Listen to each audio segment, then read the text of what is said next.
Chairman barrister Gauhar ने कहा है कि पीटीआई पुरअमन एहतजाज पर यकीन रखती है। हम तशद्दुद पर यकीन नहीं रखते। हम सियासी इख्तिलाफात पर यकीन रखते हैं, सियासी दुश्मनी पर नहीं।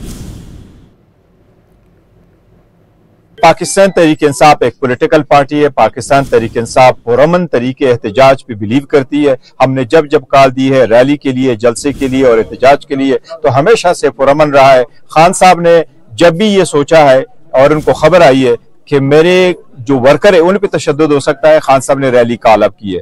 खान साहब के पास जब कभी खबर आई है कि हमारे लोग मुतशद्दिद हो सकते हैं तो खान साहब ने वो भी रैली कॉल अप की है। पाकिस्तान तहरीक इंसाफ हर उस स्टेटमेंट की मजम्मत करती है जिसमें यह कहा जाए कि हम घर जलाएंगे चाहे वो जिसके भी हो। हम सियासी इख्तिलाफ पे जरूर बिलीव करते हैं, सियासी दुश्मनी भी बिलीव नहीं करते। हम इख्तिलाफात को दुश्मनी में नहीं बदलते। हम कहते हैं इख्तिलाफात को नफरतों में ना बदलो, नफरतों को दुश्मनी में ना बदलो। हम हर वो स्टेटमेंट की मजम्मत करते हैं जिसमें कहा जाए कि हम लोगों के घरों को जलाएंगे।